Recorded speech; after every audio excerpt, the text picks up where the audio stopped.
thing was, they were told, well, you got to get these things out of here over this long weekend. I guess it was a Labor Day weekend or something. They told them, you got to get these out of here over the weekend. And I guess it was Dick Hall, who had been the assistant director at NICAP, and Dr. Carlson, who he hadn't really been a NICAP person, but he's a University of Maryland astronomer, and he managed to get a pickup truck from the University of Maryland, and the two of them and a few other people moved the files over the weekend. So they may have left stuff behind. Where were these? Huh? Where were these files for National Investigations Committee of Aerial Phenomena? So they were in the 50s to the 80s, right? NICAP, I've heard a lot of people talk about that, including Dr. Bruce Maccabee. He was a part of that NICAP. But where was this? Was this in D.C. or where was this? It was in Washington. It was in Washington, D.C. and was headed by Major Donald E. Keough, who was a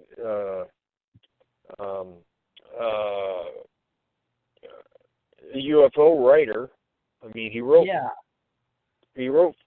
5 books on UFOs, and many magazine articles. So, NICAP kind of was falling on hard times. It was in the middle and late 70s, it was kind of limping along, and the files were put in storage, and there was somebody that was running the organization out of his house. So finally, when NICAP was close to collapse and didn't look like they were ever going to get going again, Kufos made an offer to buy the files, which was really smart because the files were really good. And when they were in their prime, they did a lot of good investigations. So now, Stuart Nixon was in charge of NICAP at the time, or not? Stuart Nixon, did you ever run across his name? Yeah, Nixon was in charge. The board in 1969 or the late 60s, NICAP was having financial problems. Oh. And they were also having, to a certain extent, the board felt like, actually the board was told, hey, look, if you don't get this situation with the finances under control, you could possibly be liable for some of the things that NICAP's doing. So they cut down the number of people that were working there, and more or less told the staff, hey, you've got to get this under control, and it didn't look any better, and finally everybody was gone except Stuart Nixon. He was the last man standing. Seems they had organization troubles in collecting membership fees. They had, you have to remember what the situation was like in 1969. They were going through, the whole economy was going through troubles. Okay, the gas war and the Vietnam War.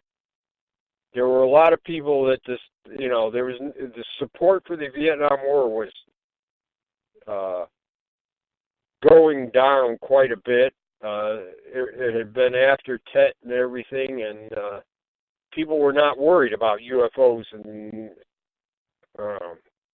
of course, the Condon Committee, they said there's nothing to UFOs, and then finally in '69, the Air Force said we're closing Blue Book. So all those things impacted UFO organizations at the time. Yeah, a minimum of 25 years old and able to drive 50 miles an hour just to qualify to be an investigator with NICAP. Yeah, that's in my background. Well, no, they had the. I'll tell you what, the investigation, to be an investigator with NICAP, you had to have some kind of experience or scientific or law enforcement, journalistic experience that you could you knew how to investigate things. Yeah, they had ex-CIA, and you had to have a background in physics or astronomy, anthropology, medicine, psychology, or ex-CIA defense intelligence, and some type of advice on investigative techniques in government relations, right? So that was logical or systematic program by which the advisors were chosen. So that's very interesting because NICAP was way back there. And do you have the dates when this was 60s to the 80s? It dissolved, NICAP? Or no, NICAP went from 56 to 1980. 56 to 80, and then it was completely on CUFOS. Now, you said that NICAP, National Investigations Committee on Aerial Phenomena, that they apparently, not one person got all those boxes out of the warehouse. Is that correct? Some people bought them, and CUFOS got No. They were bought by CUFOS, but they had sat there in a storage for years, so you don't know who went in there and got things out of there. Oh, okay. And Keogh had a list. If you look at Flying Saucer's Top Secret, in Flying Saucer's Top Secret, he has a list of confidential cases. Most of these are people that were on active duty with the government or scientists who had a UFO experience but didn't want to talk about it. But they gave Keogh a report. Oh, okay. So they kept the government personnel separate from civilians. Well, these are people that didn't want their names mentioned. So Keogh had a special. He put these aside, and like he said, these are my confidential hidden reports. Aha. So, and like I said, in 1960, in his book Flying Saucer's Top Secret, there's a list of them and brief descriptions of each one, and some are more described in more detail than others. Now, some of those, the witnesses finally decided to come forward. So they are, those were in the files, the regular NICAP files. A few others that were considered hidden reports, when we were going through and doing this thing, we were able to find them. And a few others, after NICAP's demise, we were able to figure out who the witnesses were and go and talk to them. Not me, but other people, like Francis Ridge. So, but the majority of these hidden and confidential cases, and they're real important. They're some of the best cases NICAP had. They're gone. Nobody knows where they are, and I wouldn't be surprised. I would be surprised while while the stuff was in storage, that some people went in there and got some stuff because there's stuff missing. There's private that files. that I knew was there. Yeah, that I knew that was there. Huh? When Nixon divided the country into regions, did you by chance know if they kept the files in the regions, or did they send them all to Washington? No, everything went to Washington. So, all right.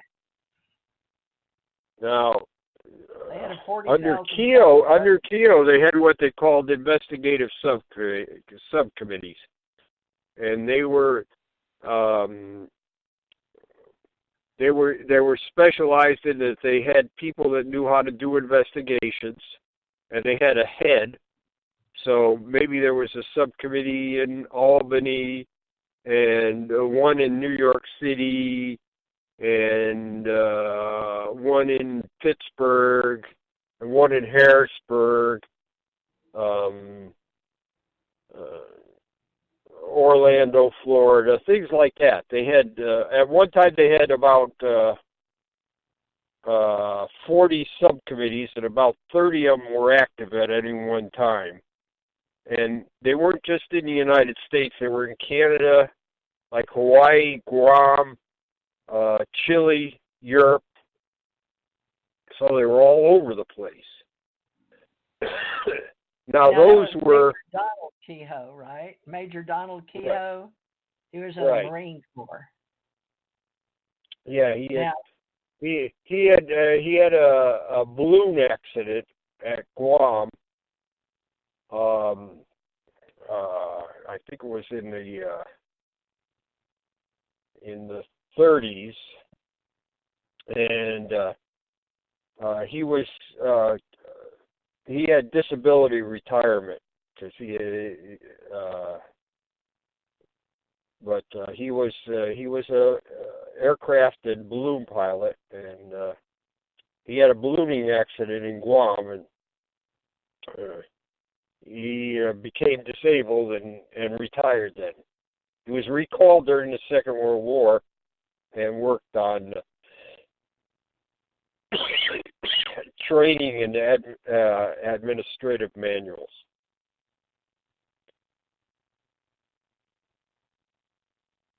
So, do you have the letter of Donald Kehoe in your possession, or a copy of it from the reading room in the CIA, by chance? I don't know if any letters he did with the CIA, but he, in fact, I don't know anything that Keogh did with the CIA. Well, it's approved for release by NICAP. It's Executive Officer, Central Intelligence Agency, dated September 22nd, 1958. So this was approved for release in 2003. So I just happen to be looking at it for some reason. I don't know why or where it came from, but thank you, whoever sent it to me.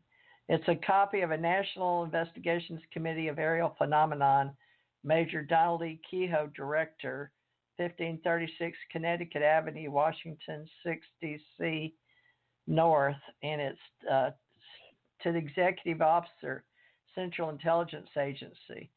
So apparently... Well, what does it say? What does it say? Says, since January 53, I've been aware of the fact that the Central Intelligence Agency assembled a group of scientists at the Pentagon to examine the evidence on UFOs. Oh, okay. That was, yeah, okay. That he's trying to get information out of the CIA, yeah. Oh, okay. Hey, nobody knew about the Robertson panel except what Ruppelt had given a very sanitized version in his book. He talked about the Robertson panel. He didn't say who they were. He didn't even say the CIA was involved, but yeah. So Keogh was trying to get information about the Robertson panel. Okay. Well, it made it to the Central Intelligence Agency, and they've got. Well, he asked the Central. Well, the Central Intelligence Agency was the one that had the panel, so he was asking them, what's the story here? Okay, there's a Now remark that here. You've